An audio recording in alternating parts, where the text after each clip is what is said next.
Bonsoir à toutes et à tous. Ce soir, je vais vous parler des systèmes d'exploitation 32 bits et 64 bits. J'espère que vous suivrez ce tutoriel jusqu'à la fin parce que c'est hyper important pour vous, surtout ceux qui n'y comprennent pas grand-chose.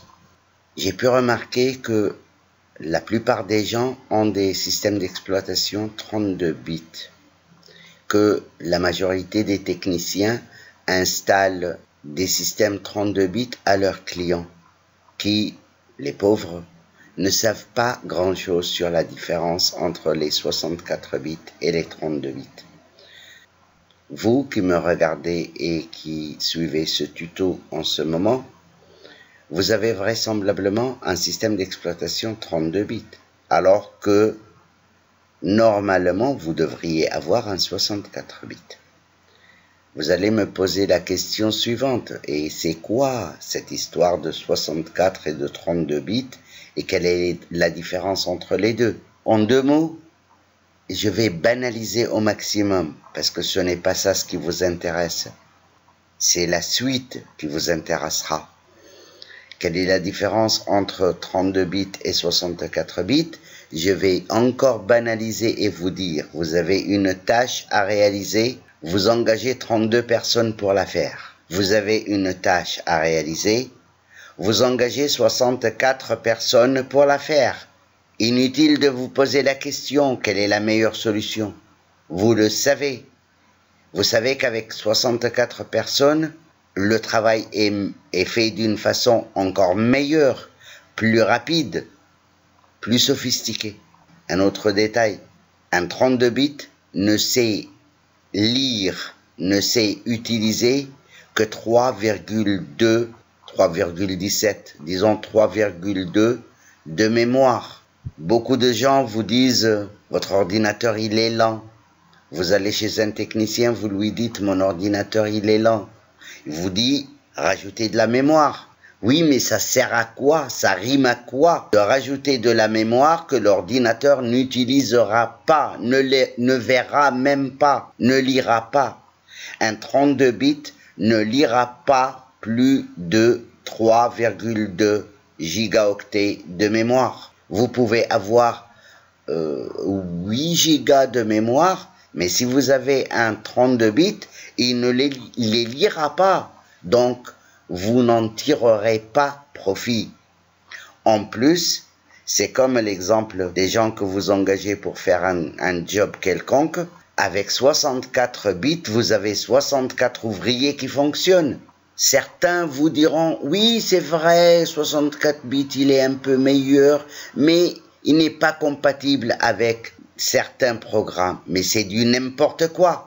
Remarquez, 64 bits est capable de fonctionner avec tout, je dis bien tous les programmes 64 bits et tous les programmes 32 bits.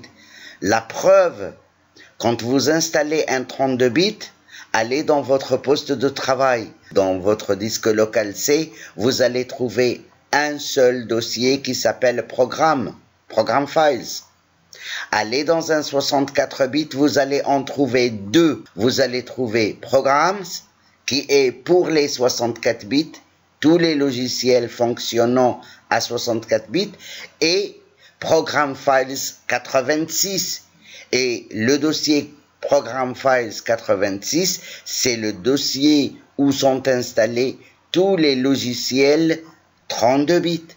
Rien que pour la mémoire. Rien que pour la date d'apparition du 64 bits qui est venu après le 32.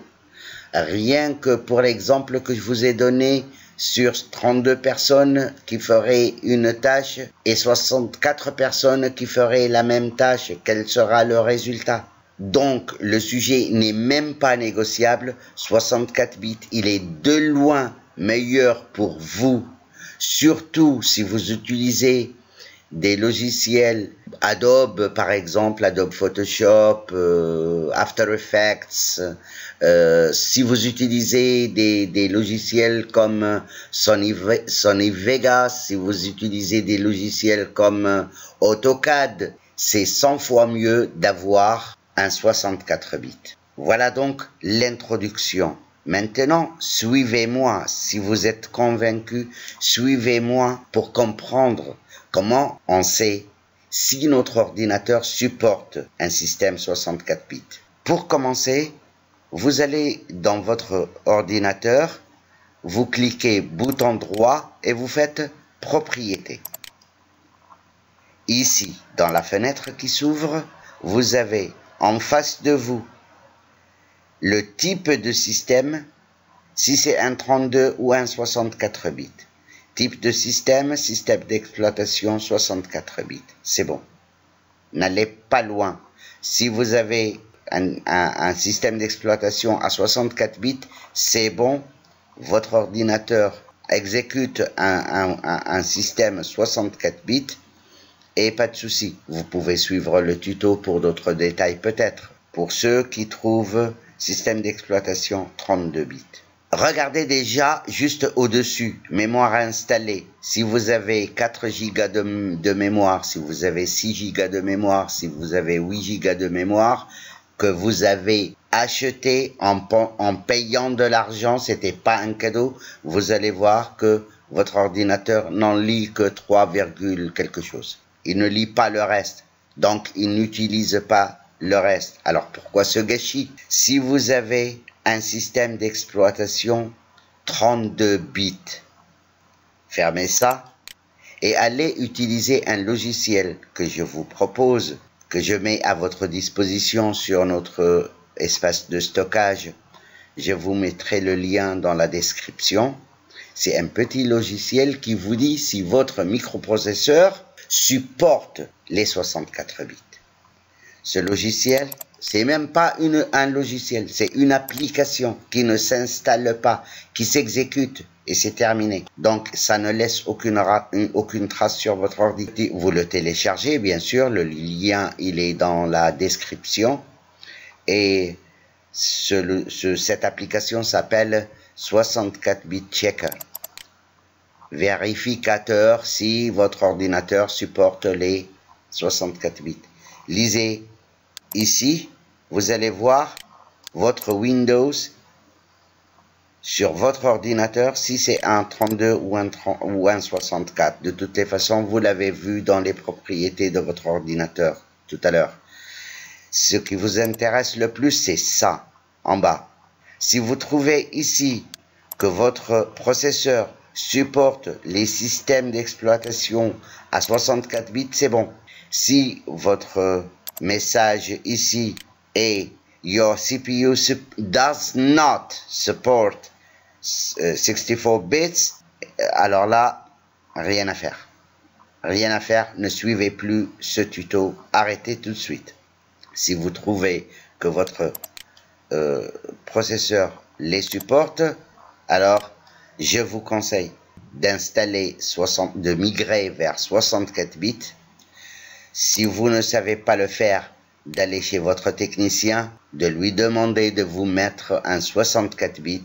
Ça existe en Windows XP, je ne vous le conseille pas parce que déjà Microsoft ne prend plus en charge XP, ne fait plus le suivi de XP et donc XP n'existe plus pour Microsoft Windows. Donc on parle de Windows 7 et Windows 8 et la suite et Windows 10. Il sera plus rapide, il sera plus performant, il sera plus adapté. Je ne sais pas si vous allez me faire confiance ou pas, mais si vous me faites confiance, si vous êtes convaincu de ce que vous venez de voir et d'entendre, alors n'hésitez pas, allez au plus tôt migrer vers la version 64 de Windows.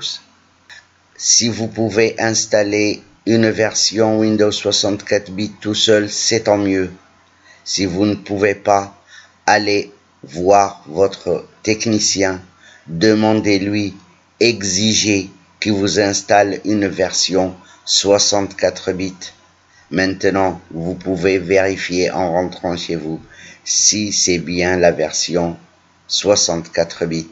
Surtout si vous utilisez des jeux, si vous utilisez des programmes costauds, si vous utilisez des logiciels qui bouffent de la mémoire. Windows 64 bits, sans hésiter, sans plus tarder. Bonne nuit.